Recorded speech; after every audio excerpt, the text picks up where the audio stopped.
Yang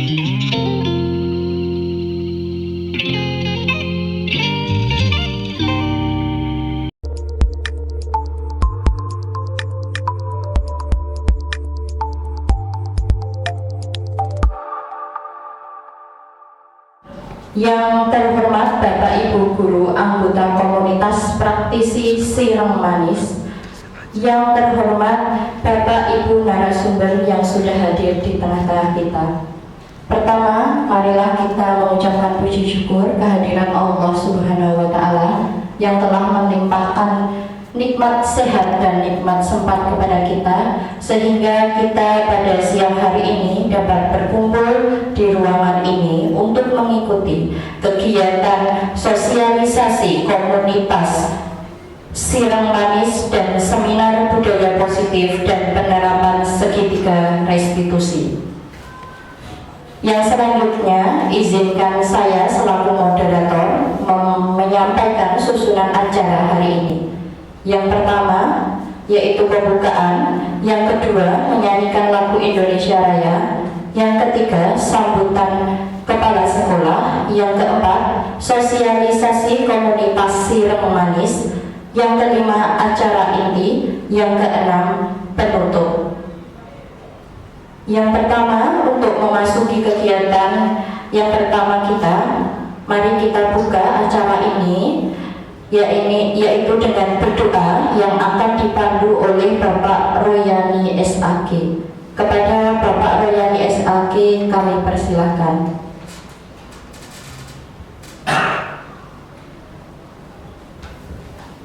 Assalamualaikum warahmatullahi wabarakatuh. Inna Allaha wa malaikatahu yusalluna 'alan nabi. Ya ayyuhalladzina amanu sallu 'alaihi wa sallimu taslima. Allahumma shalli 'ala Muhammad wa 'ala ali Muhammad. Alhamdulillahi rabbil alamin. Hamdan na'imin, hamdan syakirin, hamdan yu'afi ni'amahu wa yukafi majidah. Ya Rabbana lakal hamdu hamdan yanbaghi li jalali wajhika wa 'azimi sultanik. Allahumma shalli ala Muhammad wa ala ali sayyidina Muhammad. Rabbi awzini an ashkura nikmataka allati an'amta alayya wa 'ala walidayya. Allahumma ya Allah ya Tuhan kami, mudahkanlah kepada kami ya Allah untuk melaksanakan apa yang menjadi amanah bagi kami ya Allah dengan sebaik-baiknya, manfaat maslahat di dunia wal akhirah. Birahmatika ya arhamar rahimin. Allahumma ya Allah ya Rabbi ya Karim, jadikanlah kegiatan Sireng Manis sinau bareng mandiri kolaborasi bermanfaat, dan mudahkanlah kami di dalam mengikuti kegiatan ini. Jadikanlah kemudahan dan jadikanlah apa yang menjadi harapan kami dapat terlaksana terwujud dengan sebaik-baiknya ya Allah. Birahmatika ya arhamar rahimin. Rabbi anjini anaskuru nikmataka allati an'amta alayya wa 'alal walidayya. Hasbunallah wa ni'mal wakil, ni'mal maula wa ni'mal nasir, wa la haula wa la quwwata illa billahil aliyyil azim. Rabbana hab lana min azwajina wa dhurriyyatina qurrata a'yun waj'alna lil muttaqina imama.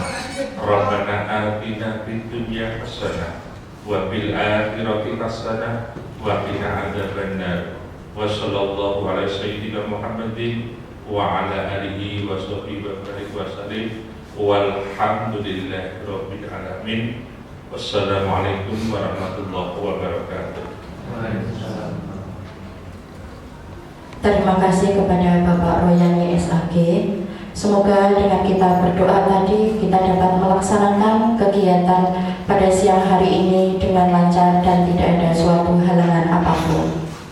Acara yang kedua yaitu sambutan kepada Bapak Kepala Sekolah, yaitu Bapak Suliman SPD MPD. Namun Bapak Kepala Sekolah saat ini tidak dapat hadir di tengah-tengah kita, maka akan diwakilkan oleh Bapak Joko Trisilo SPD. Kepada beliau kami persilahkan.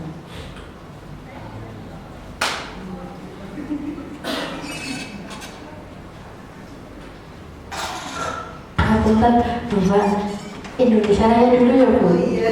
Dulu, maaf Bapak Ibu lupa Indonesia Rayanya.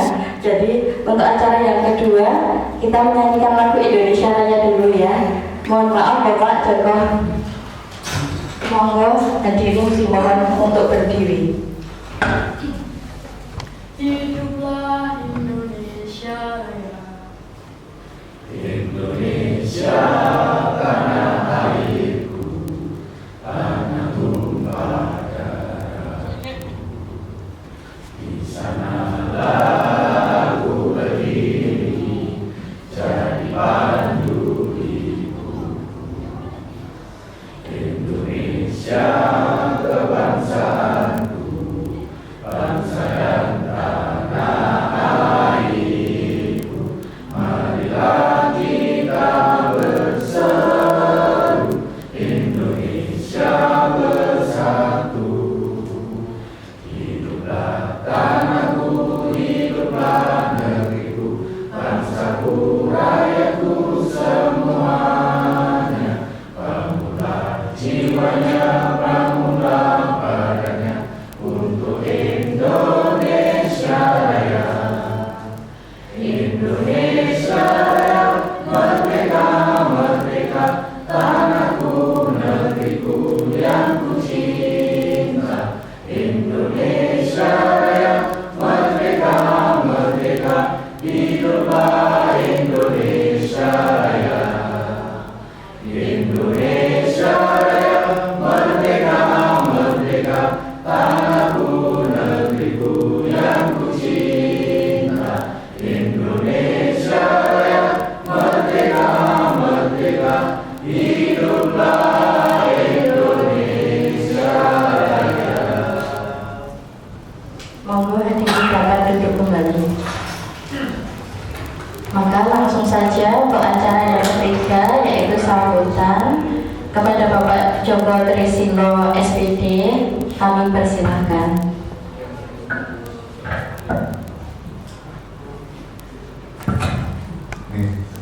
Assalamualaikum warahmatullahi wabarakatuh.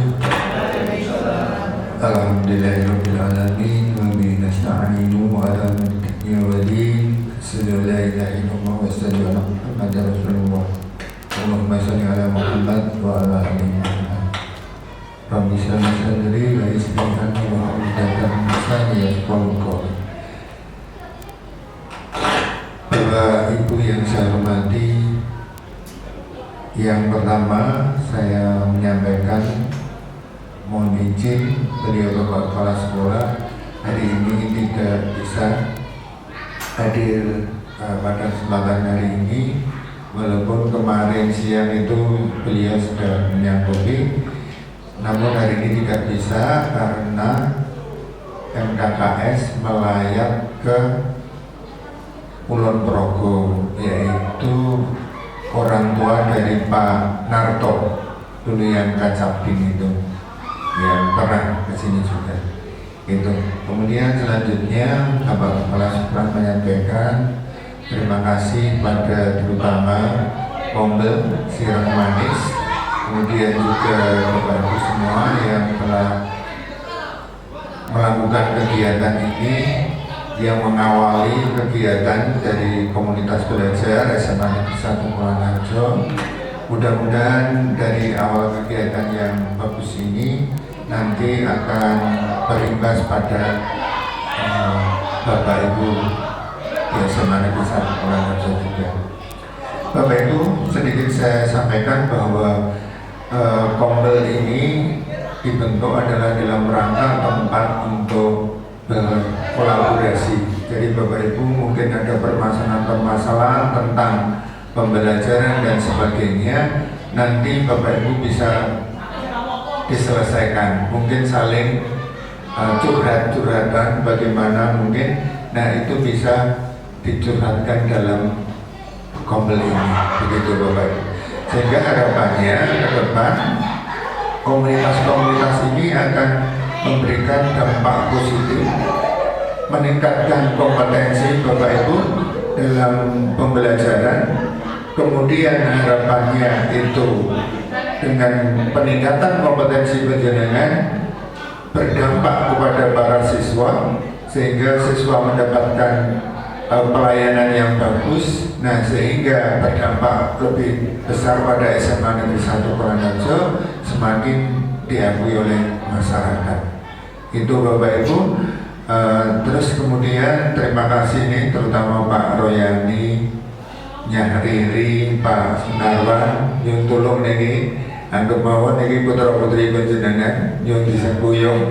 Gitu saya melihat ini, saya ada Pak Royani, Pak Narwan, Nyah Riri yang mereka masih muda-muda, yang tolong disembuyung, dikasih motivasi pripun carane agar nanti komper ini berjalan dengan baik, kegiatan berjalan dan selanjutnya sesuai dengan harapan kita Bapak Ibu. Jadi tanpa panjenengan sembuyung nih mungkin yang ngapunten ndak meletre kata Pak Royani, Pak Narwannya, yang hari ini yang ngapunten. Jadi itu harapan kami dan nanti dari sekolah. Selanjutnya untuk hari ini Bapak Ibu, ini adalah tentang salah satu tugas kegiatan pagi ini adalah tugas dari calon guru penggerak yang punya kewajiban melakukan diseminasi apa yang telah mereka terima dalam CGP untuk disampaikan ke panjenengan. Jadi adalah satu kewajiban dan alhamdulillah sekaligus ini ada kegiatan dalam komunitas dan ini adalah hal yang luar biasa. Nah, apa itu budaya positif? Walaupun nanti Bapak Ibu sering mendengar, mungkin pernah melakukan. Nah, ini bahan diskusi, bahan diskusi untuk kita semua.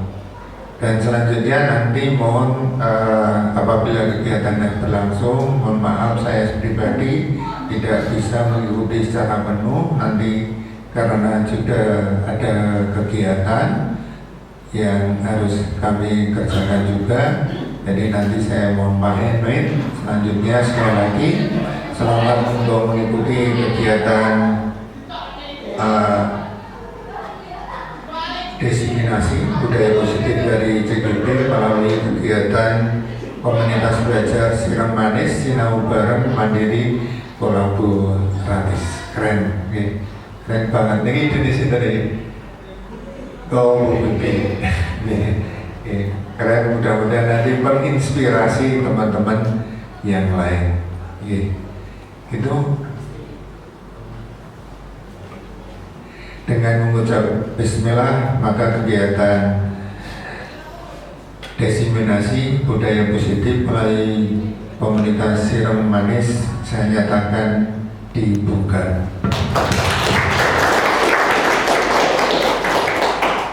Terima kasih, mohon maaf segala banyak kesalahan saya pribadi. Sekali lagi mohon maaf. Assalamualaikum warahmatullahi wabarakatuh.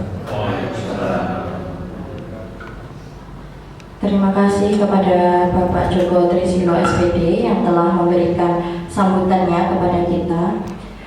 Kemudian untuk acara yang keempat yaitu sosialisasi komunitas Siram Manis yang akan disampaikan langsung oleh Ketua Komunitas Siram Manis yaitu Ibu Pipit Agustina Ganarsi SPD. Kepada ya sudah. Sebentar Bapak Joko, ini kita foto bersama dulu ya Bapak untuk kenang-kenangan juga. Oh ya sudah. Mohon Bapak Ibu kita foto bersama dahulu. Siram Manis, mohon maaf, saya diberikan kesempatan dari sekolah ini menjadi penggerak kombel. Saya sama Pak Musin dalam hal ini karena kami juga bertugas menjadi CGP. Kami juga alhamdulillah ada tugas komunitas praktisi yang harus kami lengkapi. Jadi selain berenang kami juga minum air sekalian gitu, intinya seperti itu. Ini saya sosialisasikan sekarang saja ya Bapak, karena Bapak Ibu ya, karena hanya 5 menit lagi kita istirahat, kita ice breaking dulu ya. Ice breaking dulu. Tepuk jos ya, karena saya berharap ini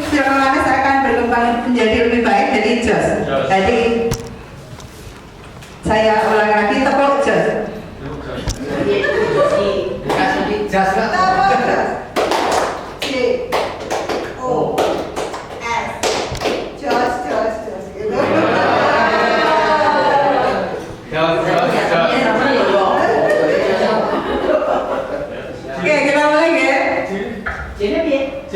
J. J. S. O. Jos. S. Kita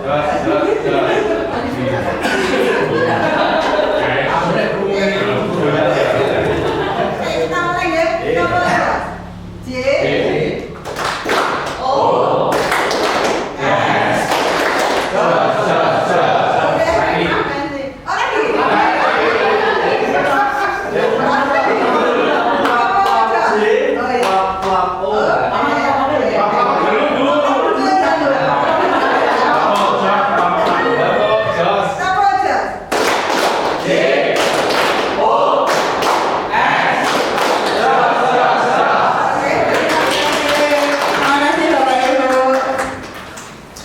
Ini karena saya itu apa ya istilahnya pengen sinau bareng bersama. Jadi ada para sesepuh, ada juga para muda-mudi, ada juga yang pertengahan gitu. Jadi nanti kita belajar. Jadi karena kita orang Jawa bahasanya adalah sinau bareng, tetapi juga dituntut untuk mandiri ya Bapak Ibu. Terus kemudian kolaboratif, ini berasal dari kata kolaboratif yang artinya juga bareng-bareng istilahnya gitu, saling membantu. Iya betul sekali.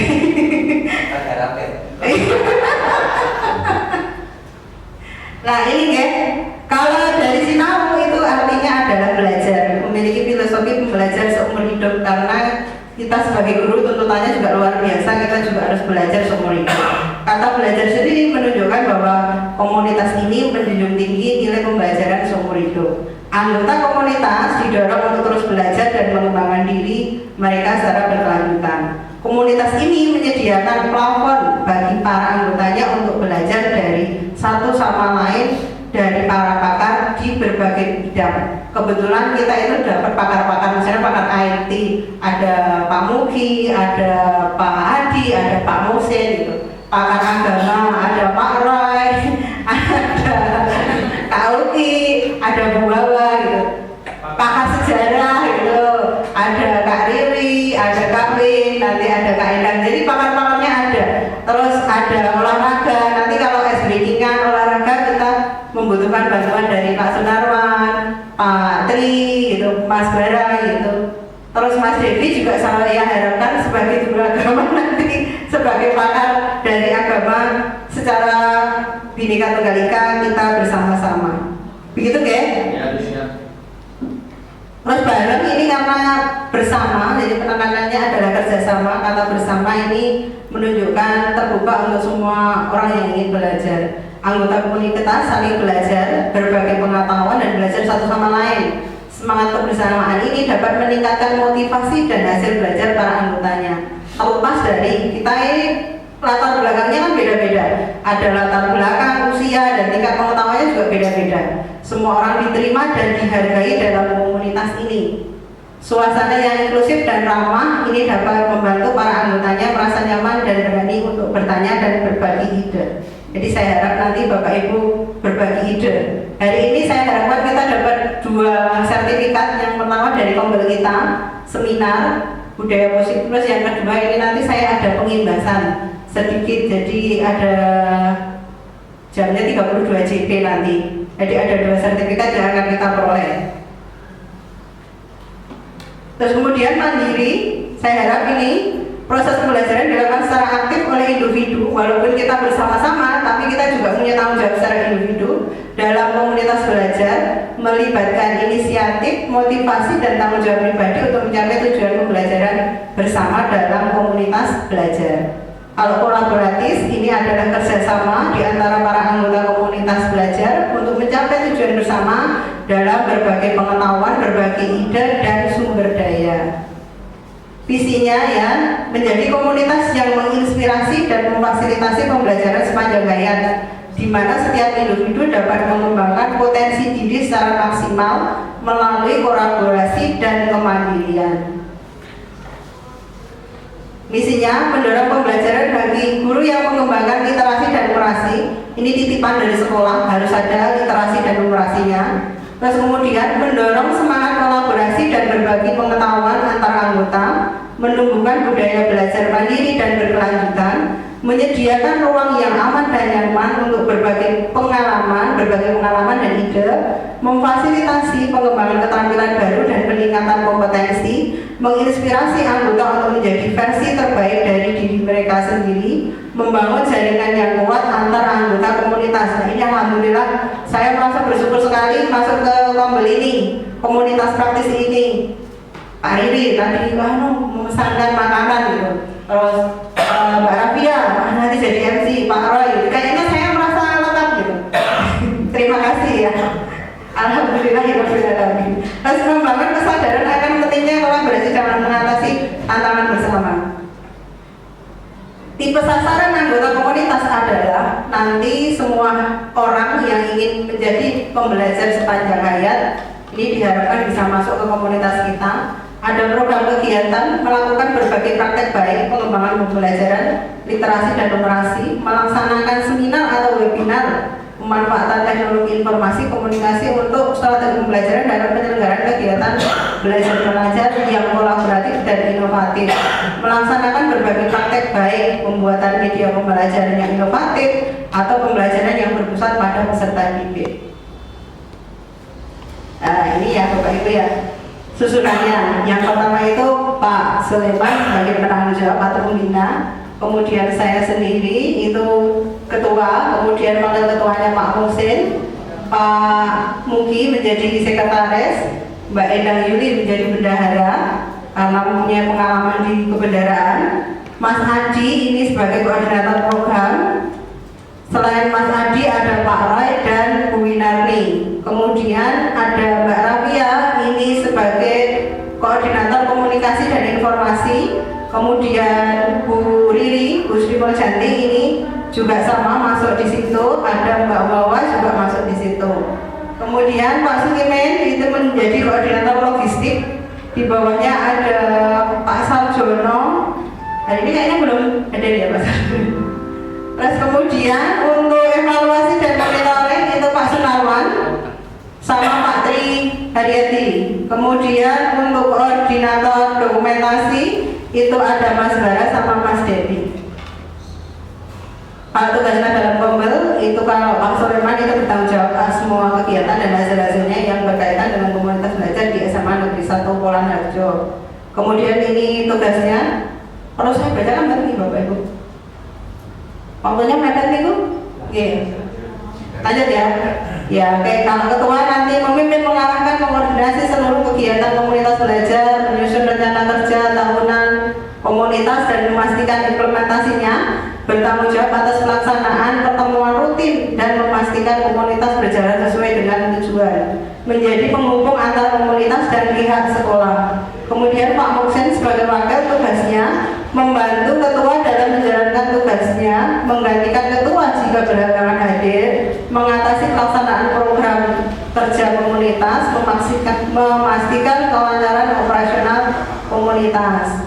Kemudian Pak Mugi sebagai sekretaris mengelola administrasi dan dokumentasi komunitas termasuk pencatatan notulen rapat, pengelolaan dokumen, korespondensi, bertanggung jawab atas pengarsipan dan penyimpanan dokumen komunitas, menyusun laporan kegiatan dan notulen rapat dan mengatur jadwal pertemuan dan kegiatan komunitas. Kemudian Mbak Endang Yuli sebagai bendahara mengelola keuangan komunitas, menyusun laporan keuangan secara berkala, mengkoordinasikan penggalangan dana dan pengelolaan dana kegiatan, bertanggung jawab atas transparansi dan akuntabilitas keuangan komunitas, termasuk pencatatan pemasukan dan pengeluaran. Kemudian koordinator program Pak Adi, Pak Royce dan Bu Win merancang dan mengkoordinasikan program-program pembelajaran dan pengembangan diri guru, mengawasi pelaksanaan program dan kegiatan belajar, bertanggung jawab atas pelaksanaan program sesuai jadwal dan tujuan yang telah ditetapkan, dan menyusun evaluasi dan laporan hasil kegiatan. Kemudian ada koordinator informasi dan komunikasi, ada dari Mbak Rafia, Bu Sri Muljanti dan Mbak Sri Watiningsih, mengelola komunikasi dan publikasi kegiatan komunitas baik internal dan eksternal komunitas. Jadi nanti kalau ada kita melaksanakan seminar atau webinar, itu saya harapkan nanti dikomunikasikan di media sosial sebagai seorang koordinator informasi dan komunikasi. Kemudian menjalin komunikasi dengan pihak luar seperti alumni, orang tua, siswa, dan komunitas lain. Mengelola media sosial dan publikasi kegiatan komunitas. Mengkoordinasikan kegiatan yang melibatkan pihak eksternal dan bertanggung jawab atas penyebaran informasi terkait kegiatan komunitas kepada anggota dan pihak luar. Kemudian koordinator logistik itu ada Pak Sulimen dengan Pak Sarjono, mengatur kebutuhan logistis dan perlengkapan kegiatan, mengelola inventaris komunitas, menyusun rencana kebutuhan logistik untuk setiap kegiatan. Kemudian ada koordinator evaluasi dan monitoring, itu ada Pak Sunarwan dan Pak Triharyati, melaksanakan evaluasi dan monitoring terhadap pelaksanaan program dan kegiatan komunitas, bertanggung jawab atas penyusunan laporan evaluasi dan memberikan rekomendasi perbaikan. Kemudian ada koordinator dokumentasi, ada Mas Bara dan Mas Devi, berkoordinasi dengan koordinator program untuk memastikan dokumentasi berjalan sesuai rencana, mengkomunikasikan hasil dokumentasi kepada pihak-pihak terkait, mengembangkan dan mengelola sistem manajemen dokumen, melakukan evaluasi dan perbaikan terhadap sistem yang ada, dan menyimpan dokumen dalam sistem yang terorganisir dan mudah diakses, memastikan keamanan dan kerahasiaan dokumen, dan melakukan arsip secara berkala. Itu saja ya Bapak Ibu, waktunya sudah melebihi 10 menit, mohon maaf. Semoga dengan sosialisasi komunitas kita akan berjalan dengan lancar. Kedepannya masa depan cerah dari komunitas ini, berbagi praktek baik. Saya persilahkan nanti Bapak Ibu, jika nanti tahun depan ya 2025 Bapak Ibu menuliskan menjadi narasumber, nah itu bisa kita pakai komunitas ini. Jadi Bapak Ibu nanti menuliskan narasumber itu harganya kayaknya 8 poin namanya. 8 poin nanti bisa dipakai. Aku punya ini gitu. Saya harapkan ini berjalan, nanti kita saling menjadi pembelajar di antara diri kita masing-masing, saling bantu-membantu. Oh, saya punya ini pengimbasan sertifikat ini, mau mengibaskan, monggo saya persilahkan. Oh, saya mau berbagi praktek baik, berarti saya jadi narasumber loh gitu. Oh, silakan, bagus sekali. Jadi saling bantu-membantu. Oh, saya punya media pembelajaran ini, kayaknya menarik ini untuk disosialisasikan. Saya harap begitu ya Bapak Ibu. Mohon dukungannya. Saya mohon maaf ini karena tugas dari sekolah. Mungkin saya tidak bisa semaksimal kalau tanpa dukungan Bapak Ibu semuanya. Begitu ya? Oke, ada yang ditanyakan terkait tugas-tugasnya? Di kita dari pihak sekolah menghendaki susunannya itu ada anggotanya, tapi saya beda. Semua orang saya masukkan menjadi tanggung jawabnya koordinator. Jadi tidak ada anggota. Anggotanya adalah orang-orang dari luar komunitas kita sendiri. Jadi kalau nanti ada yang masuk berarti itu kita anggota kita. Kalau ini kita intinya pengurus intinya adalah kita masing-masing. Begitu ya? Ya, oke. Siap matur nuwun, karena sudah melebihi sekali, saya tutup saja. Selamat istirahat, sholat makan siang ada di belakang. Prasmanan ya Bapak Ibu ya, minumnya ada di sebelahnya. Oke, terima kasih. Jam 12.30 ya, 12.30. Nanti Jumatan di sini mawon. Ya Pak Wi, siapa Pak Wi? Ya, jangan lama-lama kok.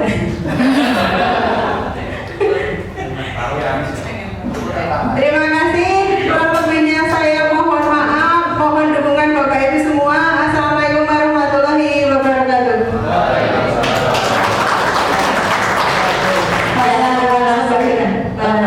Ya, terima kasih kepada Ibu Pipit Agustina Garasi SPD yang telah memperkenalkan komunitas Sirang Manis kepada kita semua.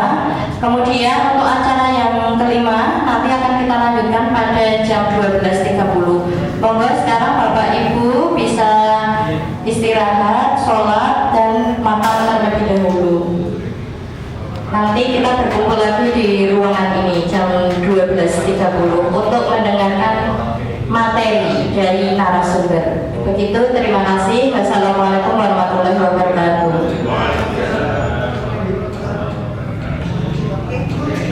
Warahmatullahi wabarakatuh. Alhamdulillah, Bapak Ibu sudah kembali lagi ke ruangan ini untuk mengikuti kegiatan yang selanjutnya. Untuk acara yang selanjutnya yaitu penyampaian materi. Nanti ada 4 pemateri yang akan menyampaikan materinya. Saya bacakan. Untuk yang pertama yaitu tentang disiplin positif dan nilai-nilai kebajikan universal yang akan disampaikan oleh Ibu Ninik Darwanti SPD. Yang kedua tentang teori motivasi, hukuman, penghargaan, dan restitusi oleh Bapak Mohsin Eskom. Yang ketiga, keyakinan kelas dan kebutuhan dasar manusia yang akan disampaikan oleh Bapak Agus Yunianto Eskom. Dan yang terakhir, materi 5 posisi kontrol guru dan segitiga restitusi oleh Ibu Pipit Agustina Ganarsi SPD. Oke, untuk mempersingkat waktu langsung saja kita ke materi yang pertama yaitu disiplin positif dan nilai-nilai kebajikan universal yang akan disampaikan oleh Ibu Ninik Darwanti SPD. Kepada beliau kami persilahkan. Ya, terima kasih Ibu Rafia atas kesempatannya. Bismillahirrahmanirrahim. Assalamualaikum warahmatullahi wabarakatuh. Ya, sebelumnya saya mengucapkan terima kasih kepada Bapak Ibu karena sudah memenuhi undangan dari kami CGP Angkatan 11 Kabupaten Klaten yang berkolaborasi dengan Bapak Agus Yunianto SPD dari SMA Negeri 1 Wonosari. Ya. Sebenarnya saya deg-degan ya Bapak Ibu, tapi berhubung saya didampingi oleh Bapak Ibu yang hebat-hebat ini, bismillah saya mulai. Semoga nanti lancar sampai akhir acara. Ini untuk mengurangi deg-degan saya sendiri, saya boleh pantun ya Bapak Ibu? Nanti saya minta catatnya ya. Iya. Oke. Catat. Dereng Pak Dereng. Buah jambu dimakan adirai. Makannya sambil bawa tomat. Bapak Ibu, mari kita mulai. Semoga materi hari ini bermanfaat. Mulai ya Bapak Ibu, di sini kami dari CGP Angkatan 11 Kabupaten Klaten berniat untuk membagikan pemahaman dan penerapan pengalaman budaya positif. Nah, ini profil CGP Angkatan 11, Pak Muhammad Muhsin, kemudian ada Ibu Pipit Agustina Ganarsi, Bapak Agus Yunianto, dan saya sendiri Ninik Darwanti. Yang pertama, latar belakang Bapak Ibu. Sekolah merupakan tempat belajar murid. Untuk itu diperlukan adanya lingkungan sekolah yang aman dan nyaman yang memberikan keleluasaan kepada semua warga sekolah untuk mengekspresikan diri. Sejalan dengan filosofi pemikiran Ki Hajar Dewantara bahwa pembelajaran di sekolah harus bisa membuat murid memperoleh kebahagiaan yang setinggi-tingginya, maka diperlukan adanya budaya positif di sekolah. Dengan penanaman budaya positif, hal-hal baik akan dimunculkan dalam berbagai kegiatan. Selanjutnya adalah tujuan. Yang pertama, memberikan pengetahuan dan pemahaman terkait budaya positif di sekolah. Yang kedua, memberikan contoh penerapan budaya positif yang dapat diterapkan di sekolah. Yang ketiga, menumbuhkan budaya positif dari diri setiap murid berdasarkan motivasi intrinsik. Motivasi intrinsik di sini adalah motivasi yang timbul dari diri murid itu sendiri. Selanjutnya yang keempat adalah mewujudkan pembelajaran yang berpusat pada murid. Selanjutnya tentunya program ini membutuhkan dukungan. Dukungan yang dibutuhkan diantaranya adalah yang pertama tentu saja dari beliau Bapak Kepala Sekolah selaku penanggung jawab di sekolah. Kemudian semua guru, penjaga sekolah untuk menjadi role model yang memberikan teladan dalam penerapan budaya positif di lingkungan sekolah. Karena tidak dimungkiri ya Bapak Ibu, kita sebagai pengajar di sekolah, kita pasti menjadi pusat perhatian pada anak-anak kita. Meskipun kita tidak sadar, sebenarnya anak-anak itu memperhatikan, guru misalnya saya, orang ini itu kalau ngajar suka marah-marah gitu ya Bil. Terus misalnya Ibu Riri yang biasanya dipanggil Bu Sayang enak ngajarnya, nah seperti itu. Jadi kita sebenarnya adalah menjadi role model bagi anak-anak kita. Oleh karena itu dalam diri kita sendiri harus membudayakan budaya positif. Untuk yang kedua, dukungan dari orang tua dan wali murid dalam keberlanjutan pelaksanaan budaya positif di rumah dan di lingkungan masyarakat sehingga menjadi teladan bagi murid. Nah, seperti yang kita ketahui bahwa kita adalah orang tua kedua bagi anak, tapi tetap bahwa penanaman karakter itu dimulai dari keluarga. Jadi di sini peran orang tua juga sangat penting bagi karakter positif murid kita. Selanjutnya, dukungan yang ketiga adalah murid yang berkolaborasi dengan murid dalam membuat keyakinan kelas serta konsisten dalam melaksanakan budaya positif di sekolah. Nah, keyakinan kelas ini biasanya dibuat di awal pembelajaran, disepakati biasanya juga antara wali kelas dengan anak muridnya, kemudian bisa juga antara guru mapel. Jadi seperti saya juga menerapkan keyakinan kelas untuk pembelajaran bahasa Jerman. Kaitannya yang utama adalah penggunaan HP. Jadi mungkin ada beberapa mapel yang tidak mengizinkan anak itu menggunakan HP, tapi kalau di bahasa Jerman saya justru menghimbau anak untuk membawa HP. Keperluannya nanti untuk membuka kamus online. Selanjutnya yang keempat adalah dukungan dari lingkungan sekolah yang mendukung terlaksananya budaya positif dengan menciptakan suasana yang menyenangkan. Nah, berarti sekarang kita mulai. Untuk budaya positif ini Bapak Ibu pasti berkaitan erat dengan pembelajaran dengan paradigma baru. Pembelajaran paradigma baru ini merupakan pembelajaran yang dirancang sesuai dengan prinsip pembelajaran berdiferensiasi sehingga para murid belajar sesuai kebutuhan dan menjadi murid berkarakter sesuai dengan profil pelajar Pancasila. Berdiferensiasi, kita semua tahu nih Bapak Ibu, kurikulum Merdeka ini kita memang tidak lagi menjadi guru yang hanya sekedar mentransfer ilmu, tapi kita juga harus mengajar sesuai dengan kebutuhan anak.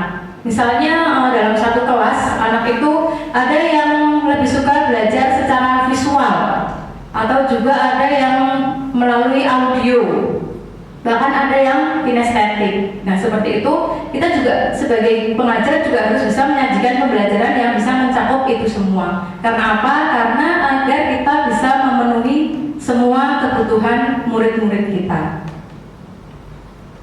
Selanjutnya, apa itu budaya positif? Nah, di sini budaya positif adalah nilai-nilai keyakinan, kebiasaan di sekolah yang berpihak pada murid agar murid dapat berkembang menjadi pribadi yang kritis, penuh hormat dan bertanggung jawab. Budaya positif dapat dilakukan dengan cara melakukan hal-hal yang bersifat positif, berpikiran positif, berhati positif dan bersikap positif. Mengembangkan budaya positif di sekolah haruslah dilakukan dengan penuh kesungguhan dengan hal yang terlihat sederhana, namun terkadang sulit dilakukan dan harus terus dilakukan secara terus-menerus dan guru sebagai contoh. Budaya positif yang paling mudah ditemukan di sekolah itu misalnya budaya 5S nih Bapak Ibu. Nama itu 5S Bapak Ibu? Senyum, salam, sapa, sopan dan santun. Itu saja masih kita jumpai anak-anak yang kurang ya. Kadang ketemu dengan gurunya, ya mereka serta-merta lewat begitu saja. Padahal ini adalah budaya positif yang paling mudah dilakukan. Tapi kenyataannya memang belum semua murid-murid kita itu melakukannya. Nah, mungkin itu juga karena kita sendiri yang sebagai pengajar ini belum membudayakan itu di sekolah kita. Jadi ketemu murid ya sudah, kita biasa aja mungkin. Jadi anak-anak juga mau menyapa, wah ibaratnya kata kasarnya, Bu Kaira ngerti yuk, ya wis lah, nggak usah disapa. Nah seperti itu. Jadi kembali lagi semua itu berawal dari kita. Kita adalah contoh bagi anak-anak kita. Selanjutnya adalah hal-hal yang berkaitan dengan budaya positif. Ada beberapa hal yang berkaitan dengan budaya positif, diantaranya adalah satu, disiplin positif dan nilai-nilai kebajikan universal. Kedua, kebutuhan dasar manusia. Yang ketiga, hukuman konsekuensi restitusi, 4 posisi kontrol guru, 5 keyakinan kelas, dan 6 adalah segitiga restitusi. Nah, ini disiplin positif adalah bagian saya. Ini karena nampaknya kok Bapak Ibu ada yang ngantuk gitu, coba saya minta berdiri ya. Ini kita belajar sambil bermain Bapak Ibu. Ini berhubung saya guru bahasa Jerman, saya akan sedikit mempraktekkan, memperagakan. Ini clue-nya adalah makhluk hidup. Nanti gerakan saya dan apa yang keluar dari mulut saya silakan Bapak Ibu terjemahkan. Yang pertama adalah apel. Coba Bapak Ibu, apel. Iya, ayo dikatakan Bapak Ibu, apel. Apel, oke. Yang kedua, schmetterling. Coba, schmetterling. Dua tangan Bapak Ibu, ini karena saya bukan media. Coba, sekali lagi ya. Schmetterling. Oke. Yang ketiga, Schlange. Schlange. Nah, ya, sekarang. Coba sekali lagi ya. Apel. Apel. Schmetterling. Schlange. Nah, sekarang pertanyaan saya, apel ini kenapa? Apel. Apel, naik? Naik, bukan makhluk hidup.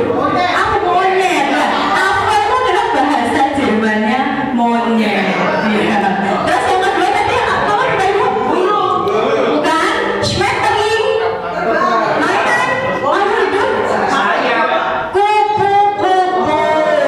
Ya coba, bahasa Jermannya kupu-kupu apa Bu? Schmetterling. Ya, yang terakhir tadi Schlange. Schlange, hewan apa biasanya Bu? Schlange. Schlange, bukan? Schlange, binatang buas, ular. Ya, teman-teman kita semua. Salah hidupnya ya. Alhamdulillah. Gimana Pak? Apel. Apa ya Pak? Apa itu monyet? Oke, alhamdulillah. Sudah cukup segar ya Bapak Ibu? Alhamdulillah. Itu sebenarnya untuk memperpanjang durasi mawon ya. Lanjut, disiplin positif. Di sini disiplin positif adalah pembiasaan hal baik yang mencakup sikap, perilaku maupun tutur kata seluruh warga sekolah, utamanya bagi murid agar dapat berkembang menjadi pribadi yang kritis, mandiri dan bertanggung jawab. Sebagai seorang pendidik, guru diharapkan mampu menuntun murid menjadi pribadi yang disiplin dan berperilaku sesuai dengan nilai-nilai kebajikan universal serta memiliki motivasi dalam diri untuk berkembang lebih baik lagi. Nah, sebenarnya dari tadi selalu digunakan bahwa guru itu sebagai penuntun. Kita bukan lagi guru yang mengajar, bukan lagi guru yang memberikan ilmu, bukan lagi guru yang hanya mendidik, tapi kita menuntun. Jadi anak-anak itu sudah memiliki karakter bawaan Bapak Ibu, karakter bawaan yang tidak bisa kita rubah sebenarnya, tapi kita bisa mengarahkannya, menuntunnya menjadi yang lebih baik. Nah, itu gunanya disiplin positif yang berasal dari diri kita sendiri sebagai pengajar ataupun diri peserta didik. Nah, disiplin positif ini tadi kan berkaitan erat dengan nilai-nilai kebajikan universal. Nilai-nilai kebajikan universal ini sudah sangat sering kita jumpai. Hanya mungkin karena namanya nilai-nilai kebajikan universal begitu, jadi kita agak asing. Padahal sebenarnya apa itu nilai-nilai universal? Nah, ini saya mengambil contoh dari dua sumber mawon. Yang pertama adalah nilai-nilai kebajikan universal berdasarkan profil pelajar Pancasila. Nah, ini pasti Bapak Ibu sudah hatam ya dengan karakter profil pelajar Pancasila. Yang pertama, beriman bertakwa kepada Tuhan Yang Maha Esa dan berakhlak mulia. Yang kedua, mandiri. Ketiga, bernalar kritis. Keempat, berkebinekaan global. Yang kelima, bergotong royong. Dan keenam adalah kreatif. Kemudian sumber kedua dari Ibu Primary Years Program, sikap murid itu ada toleransi, rasa hormat, integritas, mandiri, menghargai, antusias, empati, keingintahuan, kreativitas, kerjasama, percaya diri, dan komitmen. Nah, sekali lagi Bapak Ibu, kita sebagai pengajar diharapkan dan sebaiknya kita mampu menuntun anak-anak kita agar mereka memiliki nilai-nilai kebajikan universal ini. Paling tidak, anak itu memiliki sikap-sikap yang yang kami contohkan di depan. Toleransi kaitan erat dengan perbedaan agama, adat, dan budaya.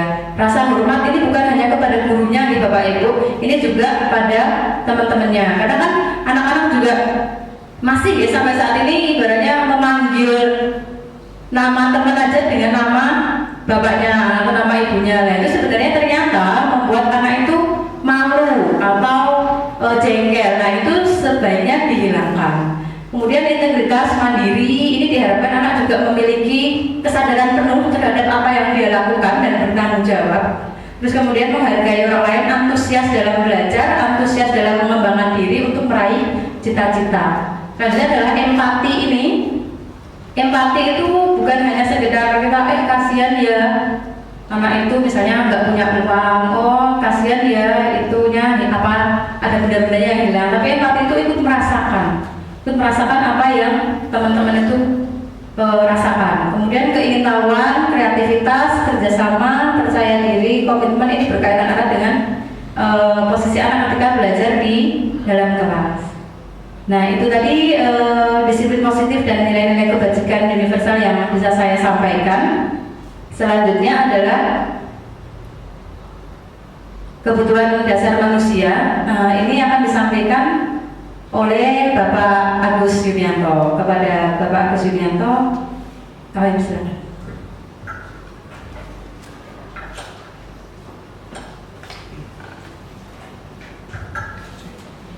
Bapak Ibu, terima kasih atas waktunya. Di sini kenapa saya berada di sini? Ini yang pertama, saya berdiri di sini bukan menggurui atau bagaimana, karena ini tuntutan. Saya harus mendiseminasikan budaya positif yang saya terima dari pendidikan guru penggerak. Di sini saya akan membawakan dua nilai dari budaya positif. Yang pertama adalah keyakinan kelas dan kebutuhan dasar manusia. Kenapa keyakinan kelas bukan peraturan kelas? Mungkin Bapak Ibu ada yang ingin berpendapat, monggo. Kenapa keyakinan kelas bukan peraturan kelas? Ada yang mau mengemukakan pendapat, monggo, siapa? Gak ada ya? Jadi di sini saya Pak. Oh, monggo Pak Moksin. Ya, silakan. Kenapa Pak? Ya. Kalau kayak peraturan itu searah menurut saya. Yeah. Jadi searah maksudnya yang membuat itu semacam guru. Yeah. Jadi nggak memihak juga nggak mengikutkan siswa. Tapi kalau keyakinan kelas itu keduanya. Jadi dua belah pihak melibatkan dua belah pihak, kesepakatan. Betul sekali ya Bapak Ibu. Jadi biasa kita kan banyak sekali peraturan yang ada di sekolah, mau peraturan kelas ataupun peraturan sekolah itu biasanya dibuat secara sepihak, mungkin dari sekolah ataupun mungkin dari guru mapel sendiri. Tapi di kurikulum Merdeka ini diharapkan kita tidak mengesampingkan peraturan kelas, tapi kita meninjau ulang peraturan kelas di situ. Apakah peraturan kelas itu memberatkan siswa? Nah, mungkin siswa kita tertib dengan berseragam, memasukkan baju itu kalau di depan bapak ibu saja. Wah, misalnya, wah ada Pak Narwan ini, ayo gedeboknya baju nih, kok tidak bisa ini. Nah, jadi dia itu menaati itu dengan paksaan dari rasa takutnya dia, karena dia nanti bakalan dimarahin sama gurunya. Ya. Tapi kalau keyakinan kelas ini diyakini dari hati dia bahwa apa yang dia lakukan itu dia yakin akan tujuannya. Oke, sekarang ini ada pertanyaan pemantik. Mengapa kita memiliki peraturan tentang penggunaan helm pada saat mengendarai kendaraan roda 2 atau motor? Kenapa Bapak Ibu? Kalau kita menggunakan helm pada saat mengendarai motor itu, kenapa? Tujuannya apa? Kepalanya akan Ya, mungkin melindungi kepala ya. Berarti kan di situ kita yakin bahwa helm itu apabila kita kecelakaan itu bisa melindungi kepala kita dari benturan. Nah, itu kan keyakinan untuk keselamatan kita. Mungkin kalau dari segi peraturan, mungkin biar tidak ditilang sama polisi. Wah, berarti kan di situ peraturan, karena aturan dari polisi yang membawa motor itu harus menggunakan helm. Ya, tapi keyakinan kita memakai helm itu agar kita selamat, ya, terutama di bagian kepala. Ya. Nah, di sini pembentukan keyakinan sekolah atau keyakinan kelas. Jadi keyakinan kelas itu bersifat lebih abstrak daripada peraturan yang lebih rinci dan konkret.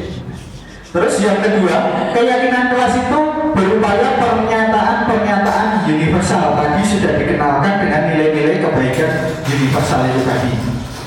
Yang ketiga, pernyataan keyakinan kelas senantiasa dibuat dalam bentuk positif. Keyakinan kelas hendaknya tidak terlalu banyak, gitu. Nah, jadi keyakinan kelas itu mungkin dari peraturan yang banyak itu bisa diringkas itu maksimal 7 keyakinan kelas, gitu. Jadi tidak terlalu banyak agar bisa diingat dan dipahami oleh semua warga kelas. Keyakinan kelas sebaiknya sesuatu yang dapat diterapkan di lingkungan tersebut. Misalnya keyakinan kelas itu kita bentuk dengan situasi kondisi yang berada di lingkungan kita. Semua warga kelas hendaknya ikut berkontribusi dan dalam pembuatan keyakinan kelas lewat kegiatan curah pendapat. Jadi pada saat kita membentuk keyakinan kelas itu siswa juga dilibatkan, ya. Jadi ikut juga berkontribusi di situ. Yang ketujuh, bersedia meninjau kembali keyakinan kelas dari waktu ke waktu. Nah, misalnya ada keyakinan kelas yang kurang yang sudah berjalan kurang efektif, maka bisa ditinjau ulang. Nah, ini prosedur pembentukan keyakinan sekolah atau keyakinan kelas ini. Yang pertama, mempersilahkan warga sekolah atau siswa untuk mencurahkan ide tentang peraturan yang akan disepakati.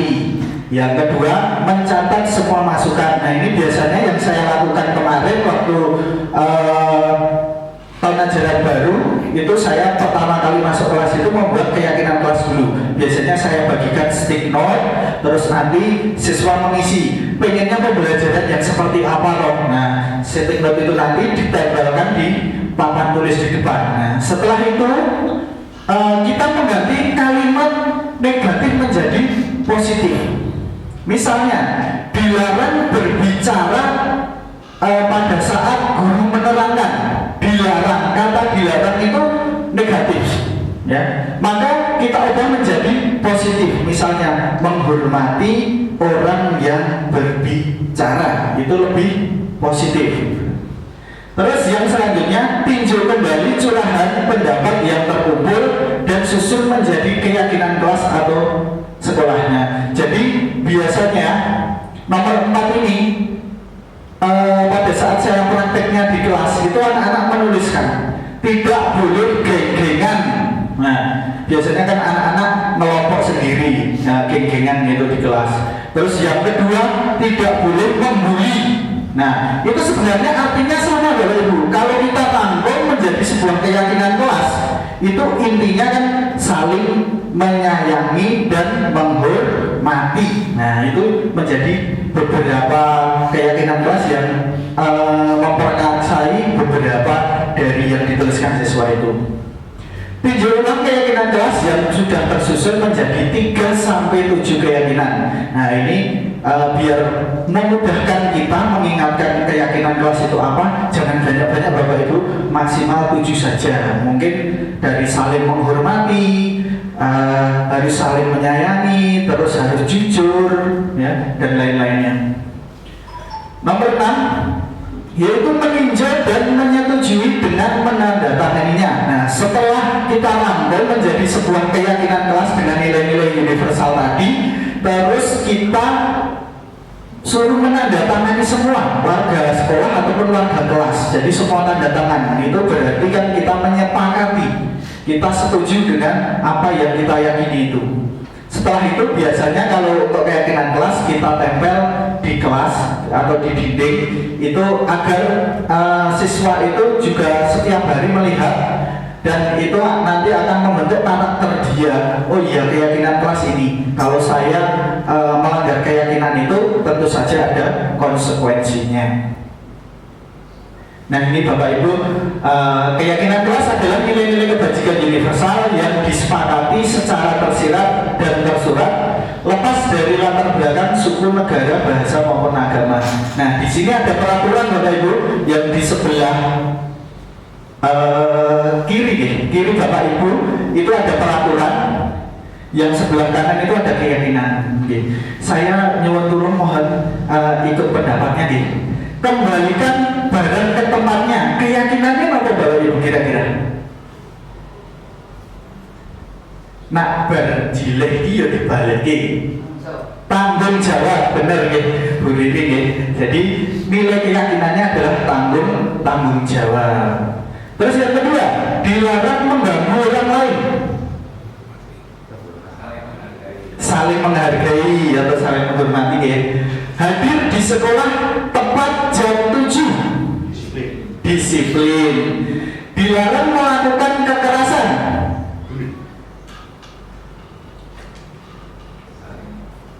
Saling menghargai boleh, keselamatan boleh.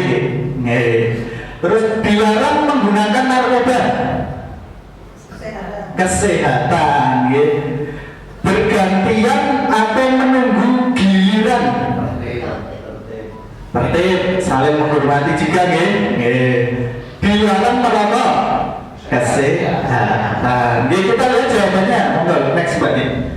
Ya, yang pertama itu adalah tanggung jawab, yang kedua adalah toleransi dan menghargai orang lain, yang ketiga itu disiplin dan komitmen, yang keempat cinta, damai dan keamanan, yang kelima kesehatan, yang keenam menghormati orang lain, yang ketujuh menjaga kesehatan dan menghormati orang lain. Biasanya nak sirah rokok, mau rokok kan? Janji biasanya nggak begitu. Next. Itu tadi keyakinan. Kita langsung masuk ke 5 kebutuhan dasar manusia. Jadi seluruh tindakan manusia itu memiliki tujuan tertentu. Semua yang kita lakukan adalah usaha terbaik kita untuk mendapatkan apa yang kita inginkan.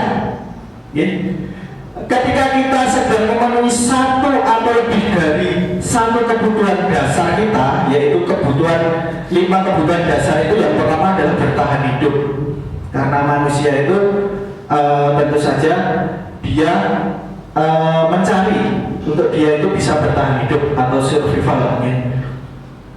Kasih sayang dan rasa diterima, love and belonging. Kebebasan atau freedom, kesenangan atau fun, dan penguasaan atau power. Jadi ketika seorang murid melakukan suatu perbuatan yang bertentangan dengan nilai-nilai kebajikan atau melanggar peraturan, hal itu sebenarnya dikarenakan mereka gagal memenuhi kebutuhan 5 dasar itu, Bapak Ibu. Jadi jangan istilahnya kita mengadjust dulu, lah itu gini, jangan. Kita tanya dulu, pasti dia ada alasannya. Ini ada sebuah kasus Ibu Ambar, guru wali kelas 10A di SMA Pelita Hati, sedang bingung menghadapi ulah salah satu muridnya di kelasnya, yaitu Doni. Beberapa anak di kelas 10A telah datang padanya dan mengeluh Doni yang seringkali meminta bekal makan siang mereka dengan paksa. Jadi biasanya kelas 10A itu membawa bekal dan Doni itu tidak membawa, jadi diminta paksa. Jika Bapak Ibu menghadapi situasi seperti itu, seperti Bu Ambar itu, apa yang Bapak Ibu lakukan? Menurut Bapak Ibu, kira-kira apa alasan Doni melakukan itu? Ya, jadi di sini di kurikulum Merdeka ini kita tidak boleh langsung mengejas anak itu. Kita harus tanya dulu. Okay? Nah, lanjut. Jadi kebutuhan dasar manusia yang pertama itu adalah kebutuhan bertahan hidup atau survival. Kebutuhan bertahan hidup itu kebutuhan yang bersifat fisiologis untuk bertahan hidup, nih, misalnya kesehatan, rumah, makanan, nih, kebutuhan primer dan sekunder ini. Terus kebutuhan biologis sebagai bagian dari proses reproduksi termasuk kebutuhan untuk tetap bertahan hidup. Komponen psikologis pada kebutuhan ini meliputi kebutuhan akan perasaan aman. Jadi kita hidup di dunia ini kan kita juga harus merasa aman nih. Ini tadi ada contoh kasus nih. Kasusnya Bu Ambar sama Doni itu tadi yang Doni itu pemalas dari bekal anak-anak makan siang. Jadi dalam kasus Doni di atas, apabila jawaban Doni itu kita tanya, ketika ditanya oleh Bu Ambar itu adalah karena ia lapar dan orang tuanya tidak membawakan bekal makan siang, maka kebutuhan dasar yang sedang berusaha dipenuhi oleh Doni itu adalah kebutuhan untuk bertahan hidup. Karena dia golek-golek makanan dari temannya agar dia bisa mengatasi rasa laparnya. Kebutuhan hidup dasar manusia yang kedua yaitu kasih sayang dan rasa diterima. Jadi kebutuhan ini merupakan kebutuhan psikologis.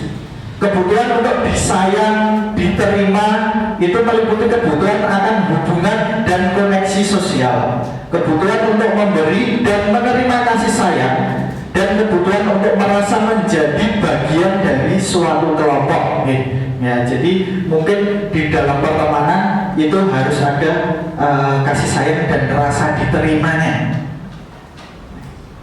Nah, ini kasus yang tadi Bapak Ibu di sini mengandung juga kasih sayang dan rasa diterima. Jadi dalam kasus Ibu Ambar itu tadi, Doni menjawab bahwa alasannya mengapa bekal temannya mengambil bekal temannya itu karena dia merasa senang temannya jadi memperhatikan dia. Jadi biasanya kalau anak-anak itu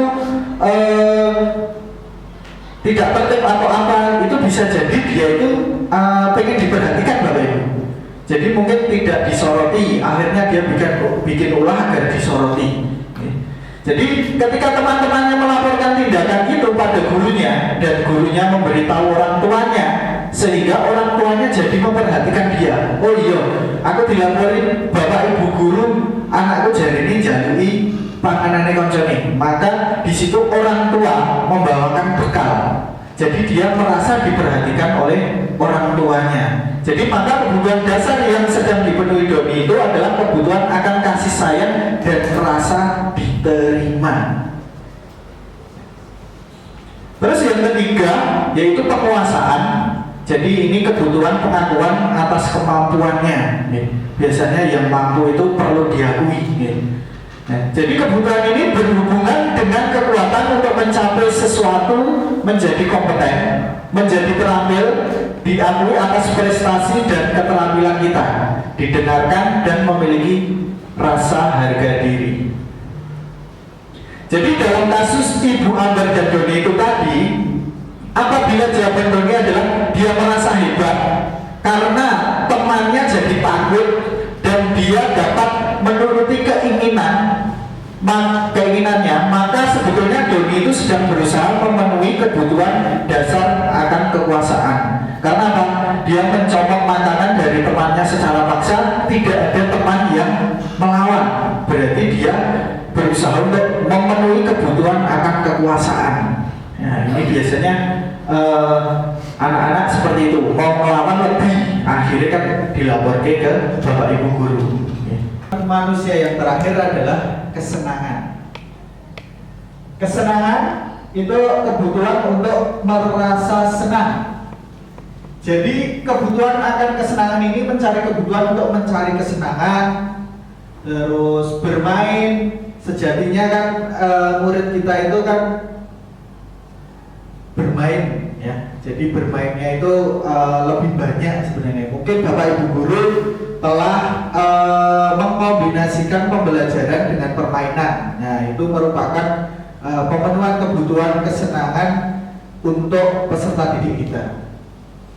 Dan tertawa, kita membayangkan, coba kita bayangkan hidup tanpa kenikmatan apapun, betapa menyedihkannya kita kalau tidak ada ketawa, tidak ada kesenangan.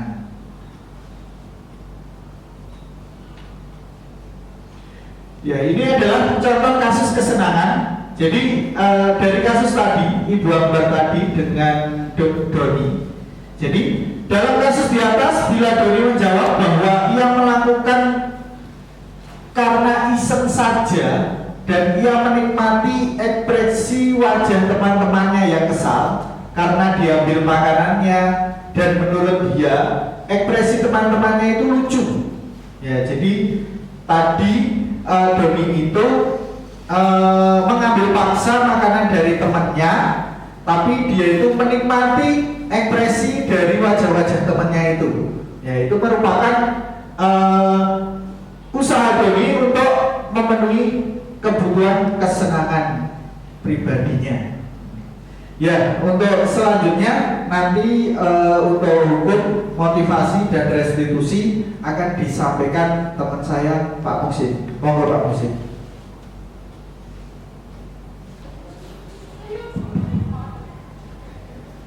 Oke, terima kasih Pak Agus atas waktunya yang telah diberikan kepada saya. Melanjutkan di sini saya mau berikan paparan tentang hukuman konsekuensi restitusi. Nah,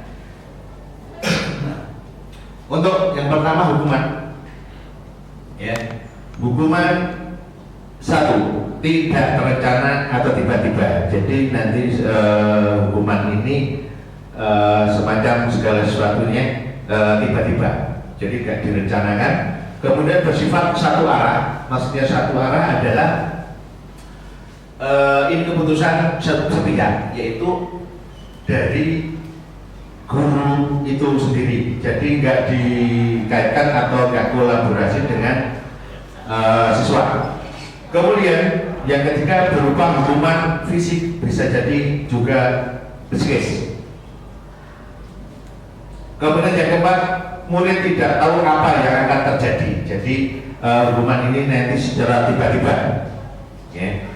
Kemudian berikutnya, Bapak Ibu, konsekuensi.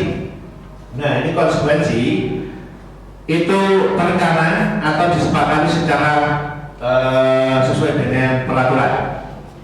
Kemudian 2, murid tetap dibuat tidak nyaman. Nah, di sini dalam konsekuensi ini murid merasa tidak nyaman. Jadi serba berpikirnya siswa itu semacam ketar-ketir, semacam itu Bu ya, Bapak. Kemudian yang ketiga, sikap guru selalu memonitor murid. Jadi siswa itu selalu dimonitoring oleh guru. Juga membuat, makanya tadi tidak merasa nyaman dari murid itu sendiri. Ini kalau menggunakan konsekuensi. Kemudian yang ketiga yaitu restitusi. Nah, di sini lebih moderat, yaitu apa? Restitusi 1, proses menciptakan kondisi bagi murid untuk memperbaiki kesalahan. Ya, di sini bukan menghakimi. Ya, di dalam restitusi ini tidak menghakimi, tidak merasa menghakimi. Jadi gimana nanti dalam menciptakan kondisi bagi murid itu untuk semacam memperbaiki kesalahan dari murid itu sendiri. Jadi apa yang murid itu merasa bersalah, dia bisa memberikan sesuatu yang baik gimana untuk ke depannya. Kemudian yang kedua yaitu proses kolaboratif, yang mengajarkan proses kolaboratif yang mengajarkan murid mencari solusi sendiri. Nah, seperti tadi bahwa gimana dari kesalahan itu kemudian siswa atau murid mencari solusi sendiri. Seperti apa yang terbaik dalam hal mencari solusi itu sendiri. Berikutnya, kemudian ini ada posisi kontrol guru, ya. Ada 5 posisi kontrol guru. Di antaranya yaitu 1, penghukum, yang kedua membuat merasa bersalah, kemudian teman, yang keempat pemantau, dan yang terakhir manajer. Apa itu penghukum? Silakan. Bagus, ya. Di sini contoh posisi kontrol guru. Yang pertama tadi penghukum, ya. Penghukum yaitu nada suara tinggi, bahasa tubuh, mata melotot, jari menunjuk-nunjuk, dan menghati. Nah, ini maksudnya dalam penghukum itu cirinya diantaranya nada suara tinggi, ya, keras. Kemudian dari bahasa tubuh itu, dari mimiknya muka itu, dari guru itu melotot, ya, jari-jari guru itu menunjuk-nunjuk. Nah, itu termasuk dari penghukum seperti itu. Kemudian dari segi kalimat yaitu terlambat lagi, pasti terlambat, kapan bisa datang tepat waktu. Nah, semacam itu. Itu dari bahasa atau kalimatnya seperti itu. Kemudian hasilnya, nah ini murid nanti marah-marah, dendam, bahkan apa? Berbuat lebih buruk lagi dari sebelumnya, semacam brutal bisa jadi. Nah, ini dari penghukum. Kemudian berikutnya pembuat merasa bersalah, ya. Nah, nada suara memelas, kalau bahasa Jawa memelas, kemudian halus atau sedih. Nah, semacam itu Pak, dari nada suaranya. Bahasa tubuhnya itu merapat pada murid. Nah, semacam itu. Dia mendekat. Kemudian lesu, lemas. Nah, itu dari nada suara, kemudian bahasa tubuhnya. Kemudian kalau berupa kalimat, ya, dari kalimat, kamu kan sudah berjanji tidak akan terlambat lagi, ya. Ibu benar-benar kecewa sekali. Nah, itu kalimatnya. Kemudian hasilnya murid merasa bersalah, ya, memelas, merasa menjadi orang yang gagal, ya, dan tidak sanggup membahagiakan orang lain. Nah, ini dari pembuat merasa bersalah. Lanjut. Contoh posisi kontrol dari teman, ya. Nada suara ramah, akrab, bercanda, bahasa tubuhnya merapat juga pada murid, mata dan senyum jenaka. Kemudian kalimat, ya, kalimat yang biasa muncul yaitu ayolah, gimana sih kamu? Kemarin kan sudah berjanji, ya, nggak akan telat, ya sudah tidak apa-apa, duduk dulu sana. Nah, seperti itu kalimat yang biasa muncul. Kemudian hasilnya, murid merasa senang dan akrab dengan guru, murid menjadi berkat kepada guru dan selalu berharap dibantu, ya. Nah, selanjutnya ini kemudian dari pemantau. Nada suara datar, bahasa tubuh formal. Kalimat yang biasa muncul, ya, kalimat yang biasa muncul. Tahukah kamu jam berapa kita masuk? Kamu terlambat 15 menit.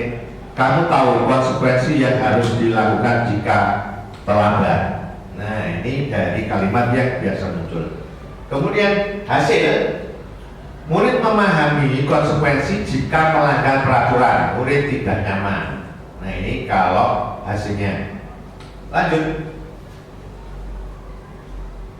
Tinggal terakhir yaitu contoh dari posisi kontrol yaitu manajer.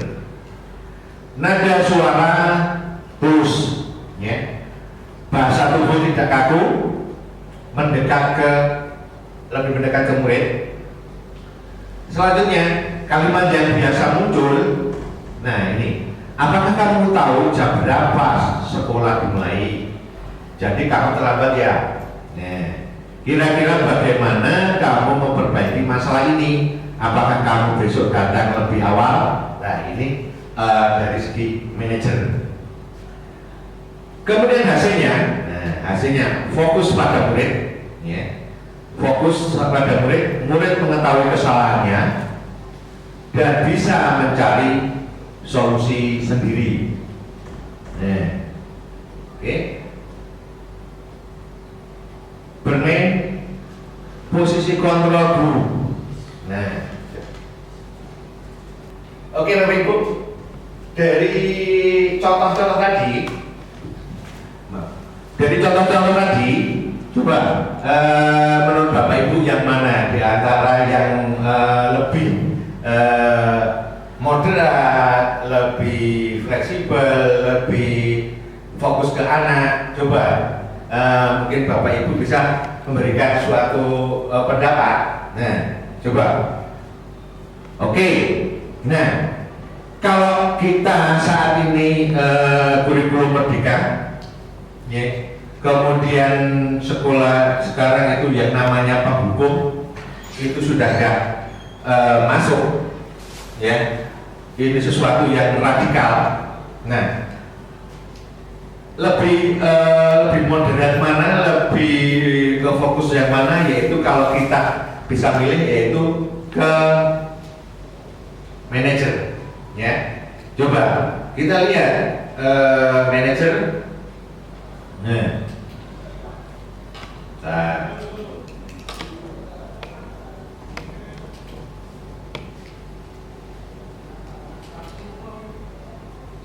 ya, di sini kita lihat nada suara tulus, yang berarti bukan di reka-reka, ya kan?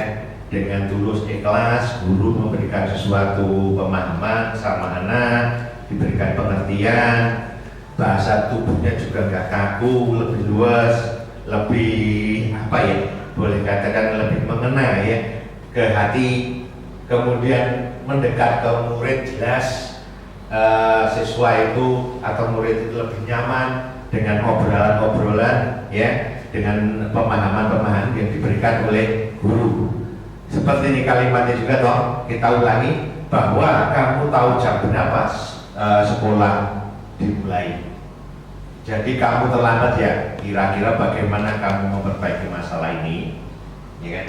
Apakah kamu besok datang lebih awal? Jadi siswa itu disuruh. Nah, dengan pertanyaan itu siswa disuruh berpikir sendiri, mengungkapkan solusinya sendiri. Nah, itu dari segi manajer. Hasilnya juga kita lihat fokus pada murid. Jadi hasilnya fokus pada murid. Murid juga mengetahui kesalahannya dengan dia mencari solusinya sendiri dan bisa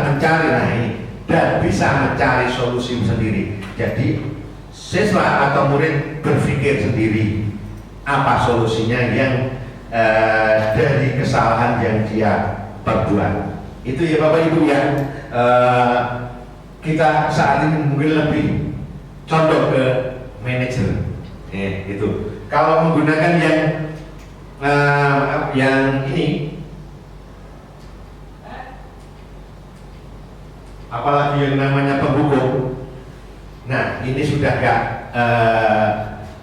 sesuai lagi dengan zamannya sekarang ini, ya, dengan nada suara tinggi, bahasa tubuh dengan guru mata melotot, kemudian menunjuk-nunjuk, itu sesuatu yang tidak relevan lagi. Makanya lebih baiknya mungkin kita bisa pilih yang manajer itu sendiri. Gitu Bapak Ibu, ada mungkin pertanyaan? Oh nggak ada. Oke, terima kasih ya. Bapak Ibu, tepuk semangat. Semangat.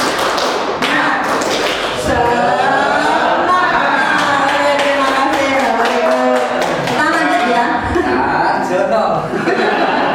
Saya ucapkan terima kasih pada Pak Sarjono selaku Ketua Kombel Sireng Manis.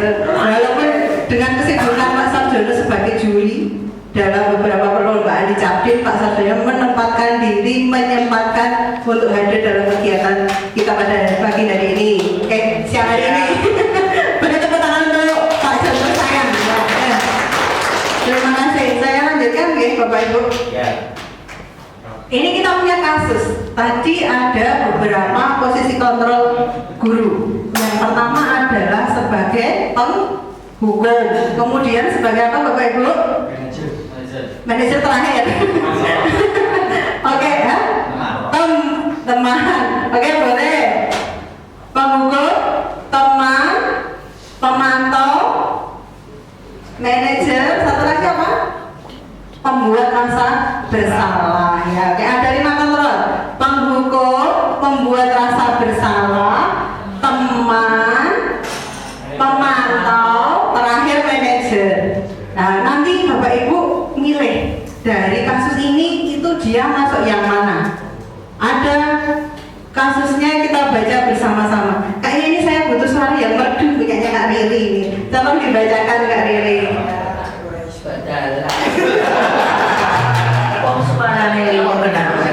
Beri tepuk tangan untuk Kak Riri.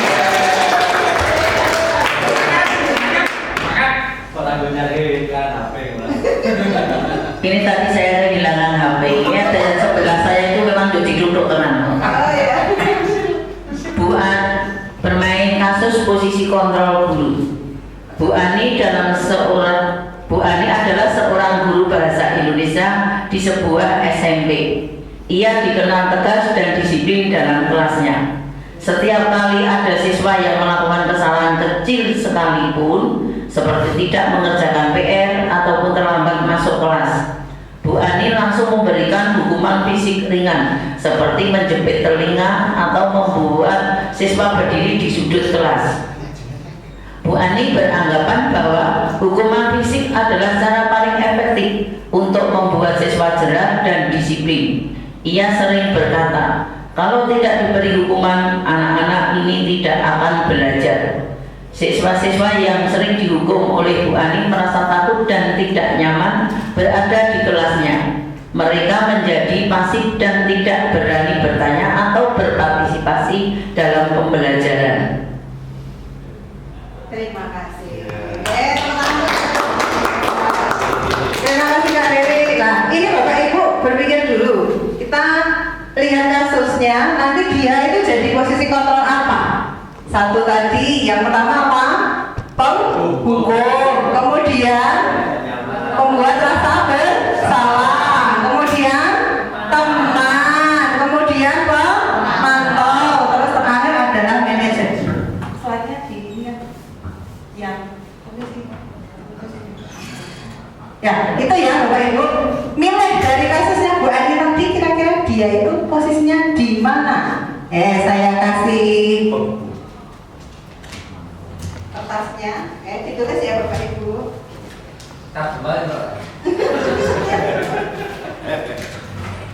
Penghukum.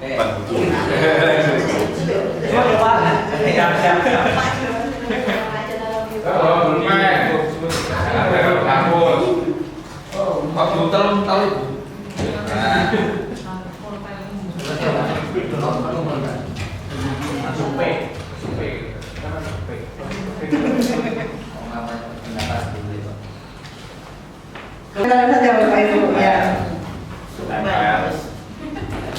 Singkat sederhana. Mama sih Om. Pokoknya saja bawah nih.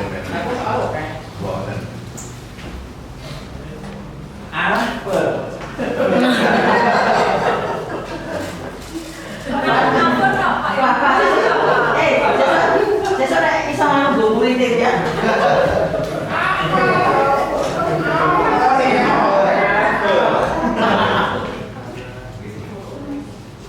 Bahasanya angkat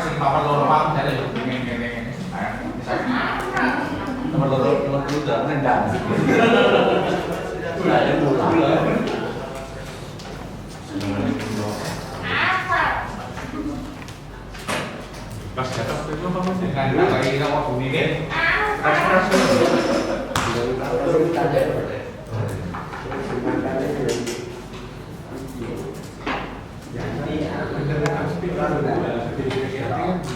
Oke ya, lanjut ya. Saya tampilkan Kak Indah Yuli untuk membacakan hasilnya. Ya, oke. Ya ini. Maju no. Apa dulu? Kalau aku nenek lah. Apa loh?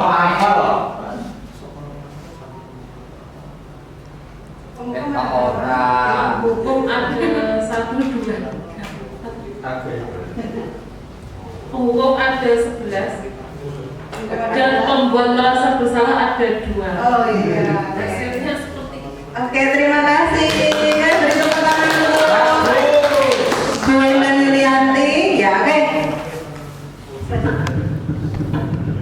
Kita lihat jawabannya. Ceng ceng. Ting. Ya, oke. Jawabannya adalah Bu Ani menempatkan diri sebagai penghukum. Jadi luar biasa jawaban Bapak Ibu semuanya. 98% itu menjawab penghukum. Karena apa? Dia menggunakan hukuman fisik. Ya, sekarang itu kita nggak boleh main fisik ya. Karena itu adalah sebagai alat utama untuk mengontrol perilaku siswa dari Bu Ani ini. Jadi dia masuk menjadi seorang penghukum. Padahal hukuman fisik tidak hanya tidak efektif dalam jangka panjang, tetapi dapat menimbulkan dampak negatif yang serius bagi siswa, seperti trauma psikologis. Hukuman fisik dapat membuat siswa merasa takut, cemas, dan tidak aman. Hal ini dapat berdampak pada perkembangan emosi dan psikologis siswa. Penurunan motivasi belajar, siswa yang sering dihukum cenderung kehilangan motivasi untuk belajar. Mereka merasa bahwa belajar adalah sesuatu yang menyakitkan dan tidak menyenangkan. Kerusakan hubungan guru siswa, hukuman fisik, dapat merusak hubungan antara guru dan siswa. Siswa akan sulit untuk menghormati dan percaya pada guru yang sering menghukum mereka. Lanjut, nggih. Tanya dulu, Bu. Nggih, monggo Pak Tri. Terima kasih. Ini kan ada, kalau saya berempat, Pak John, Pak Marwan, saya, Pak Bara, itu kan biasanya namanya olahraga itu kan fisik sebenarnya kan membuat anak-anak kan lebih sehat. Dia mana biasanya kan tak suruh lari. Itu kadang-kadang juga tak suruh mimpin anak-anak waktu pemanasan. Itu kan sebenarnya juga bisa dikembangkan untuk melatih fisik, karena saya kan berempat ini di cabang Penjas, Bu. Jadi apakah juga diperbolehkan atau tidak? Matur nuwun. Ya, terima kasih atas pertanyaannya Pak Tri, luar biasa. Beri tepuk tangan Pak Tri. Ya, luar biasa.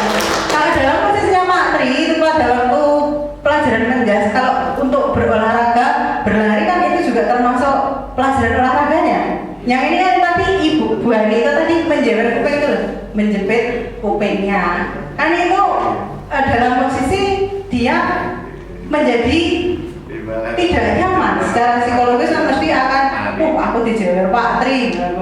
Mungkin kalau dilos gitu ya beda. Apalagi pakai saya. Saya. Begitu ya.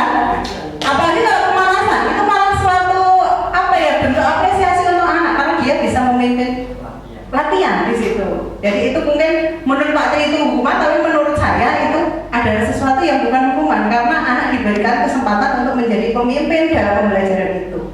Begitu Pak Tri? Nggih, terima kasih. Nggih. Lanjut nggih? Bermain kasus posisi kontrol. Oke, ini sekarang dibaca. Cepat kawan. Bermain kasus posisi kontrol guru. Pak Budi adalah guru matematika di sekolah SMA. Ia dikenal sangat terorganisir dan memiliki kemampuan manajemen kelas yang baik. Setiap awal semester, Pak Budi selalu menyusun rencana pembelajaran yang detail, lengkap dengan tujuan pembelajaran, materi yang akan diajarkan, metode pembelajaran, dan penilaian yang akan dilakukan. Selain itu, Pak Budi juga melibatkan siswa dalam proses pembelajaran. Ia sering membagi siswa menjadi kelompok-kelompok kecil untuk mengerjakan tugas kelompok atau diskusi. Pak Budi juga memberikan kesempatan kepada siswa untuk menyampaikan pendapat dan ide-ide mereka dalam pembelajaran. Ketika ada siswa yang mengalami kesulitan dalam memahami materi, Pak Budi selalu sabar memberikan penjelasan tambahan atau memberikan tugas tambahan yang lebih mudah. Ia juga sering mengadakan sesi tanya jawab untuk memastikan bahwa semua siswa memahami materi yang diajarkan. Itu. Terima kasih. Beri tepuk tangan Bapak. Dikasih lomba lagi. Ini posisinya apa ya Bapak Ibu?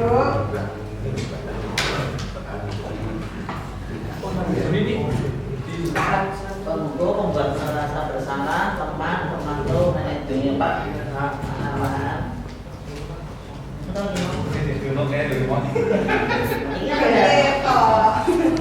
ada di Wiki. Juara.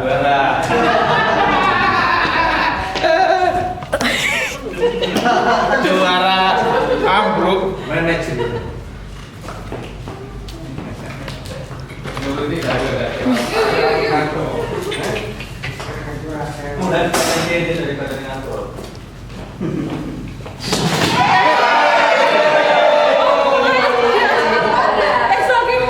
Wah, bersemangat sekali sampai jatuh. Saking semangatnya loh. Ojo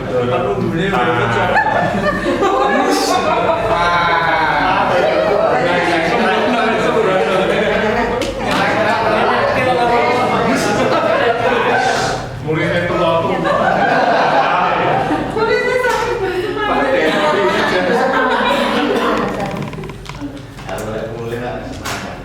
Kita tanyakan Mbak Manjiling saya untuk membayangkan hasilnya ada berapa posisi? Untuk hasilnya posisi kontrol guru di sini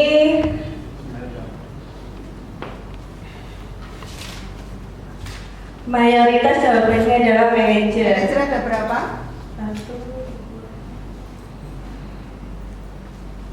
6. Ada 6 manajer. Terus? Temannya 1, pemantau 1, kemudian membuat merasa bersalah 2. Ini nggak diinput. Enggak ini.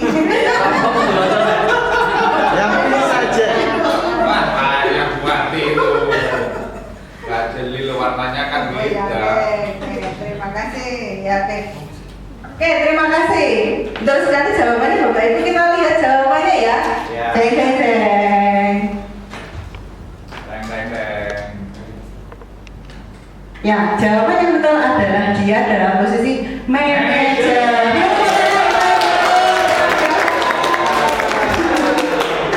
Dia tidak hanya fokus pada transfer pengetahuan ya, tetapi juga mengatur proses pembelajaran secara efektif dan efisien. Beberapa hal yang menonjol dari peran Pak Budi sebagai manajer adalah perencanaan yang matang. Pak Budi memiliki perencanaan pembelajaran yang jelas dan terstruktur, sehingga proses pembelajaran berjalan dengan lancar dan terarah.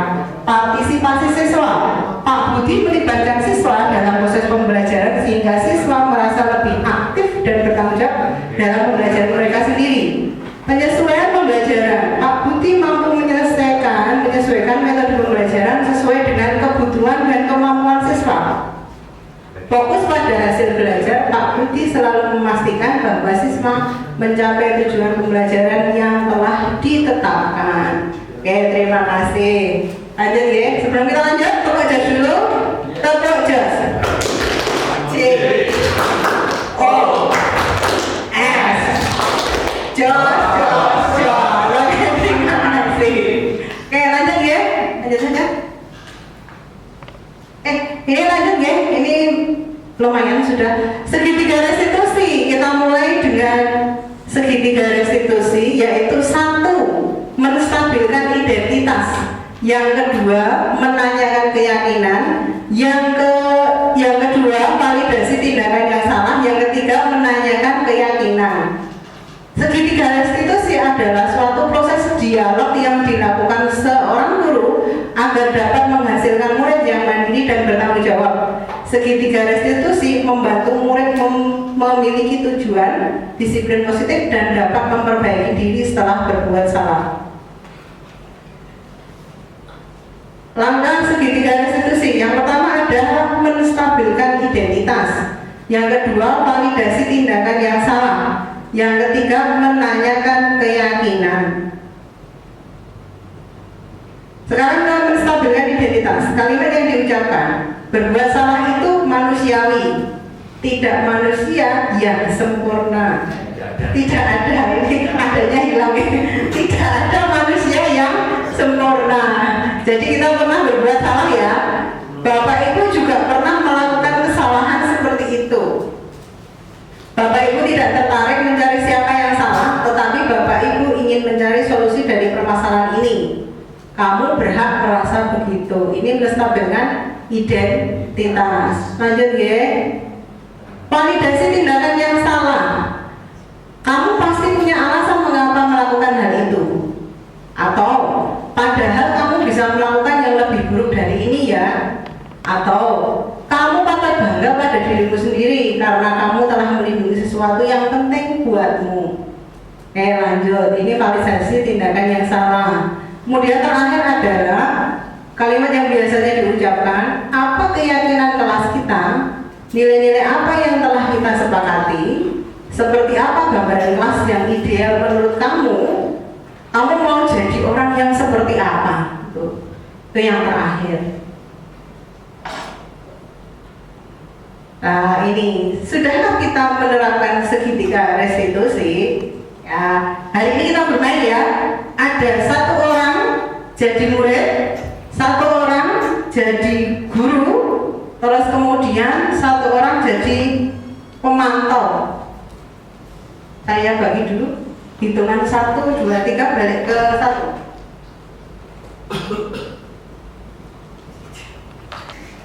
2, 3, 1, 2, 3, 1, 2, 3, 3. Oke. Kelompok 1 di sini ya. 1. 1. 2 di sini ke. 2. 3 di sini ke. 3. Ayo tiga kiri sama Lisa.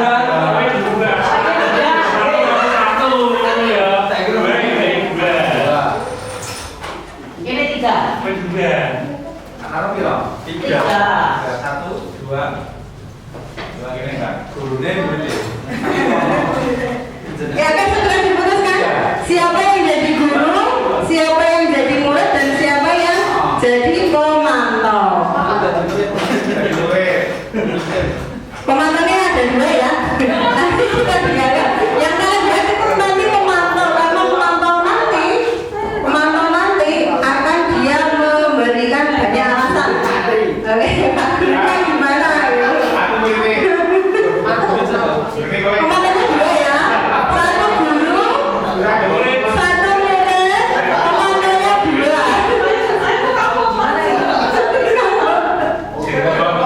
Iya, segera. Yang jadi murid dia harus punya kasus. Dia bilang-bilang aja, kasus kok misalnya terlambat, tidak piket, gitu. Merokok misalnya gitu. Tidur di kelas, itu. Sip. Nih, Pak Rai sudah dapat ide. Yang jadi murid siapa? Pak Rai? Kasusnya apa Pak Rai? Kasusnya apa?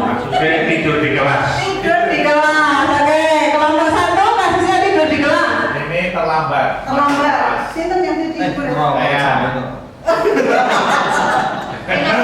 Kasusnya lagi terlambat. Oke. Hati-hati lo jangan mulut sama lo ya. Saya murid, Oh, jadi mana murid? izin kamar mandi gak balik-balik. Oke, izin kamar mandi nggak balik-balik. Itu kasusnya kayak dulu izin kamar mandi nggak balik-balik. Oke, kita mulai.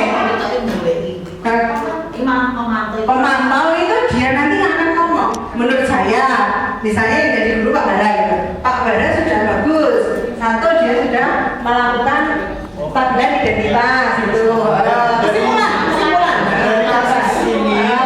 Disimpulkan. Sudah bagus, sudah melakukan segitiga restitusi. Alasannya apa? Begitu ya, pemantaunya nanti ada 2. Oke, kita mulai. Saya menjadi Bu Guru segera Pak Guru atau Bu Guru segera diputuskan ya. Ya berapa menit? 5 menit cukup ya?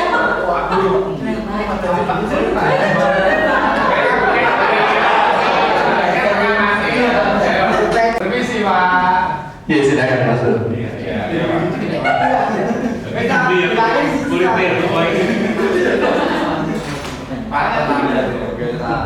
Kenapa terlambat? Oh iya Pak, nanti kan saya sebenarnya kan datang pagi Pak. Iya. Kopi dan itu. Tadi kan saya sudah datang dari rumah Pak, setengah 2 kan di perempatan. Polanya itu Pak, dan saya itu Pak, tak lihat itu kan bos Pak, kenapa aku? Wong saya mau WA Pak Suwimen kan nggak punya nomornya Pak. Wong saya sampai depan itu ditanya, kenapa terlambat? Banyak gembos Pak, lo ini anak cat berubut Pak, ini kan apa barang hitam-hitam loh Pak. Oh iya, itu ketampaknya. Bikin nih.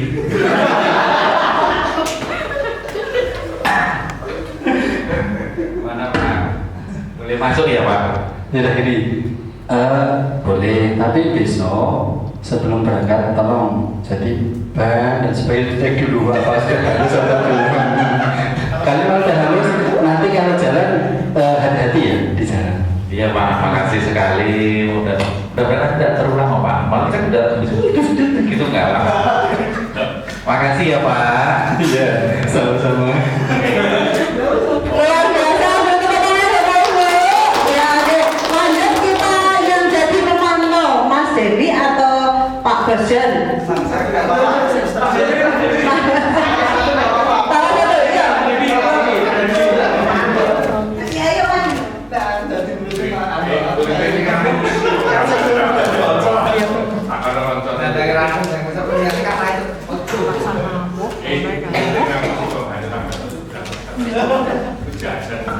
Ini sudah melaksanakan juga.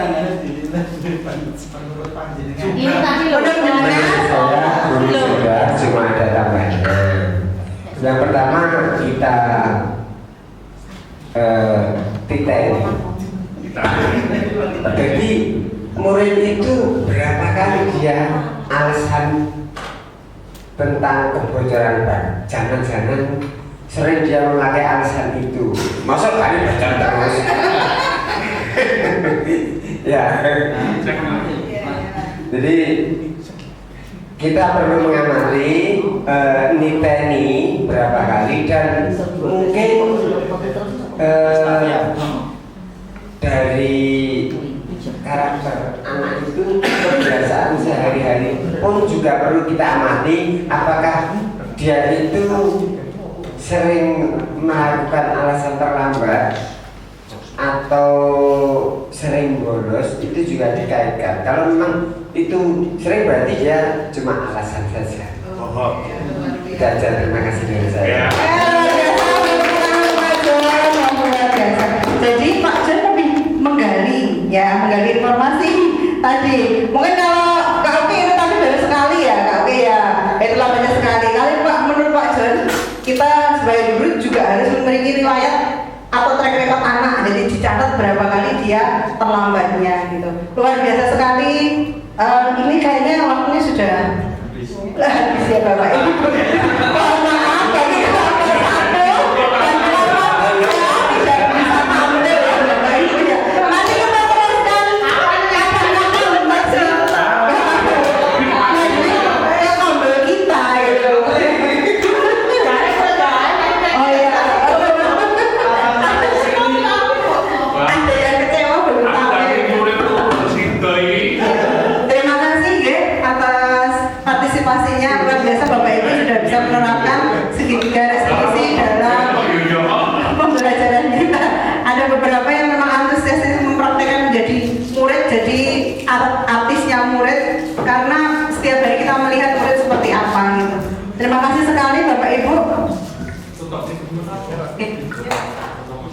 Wah, luar biasa sekali. Minta tepuk tangan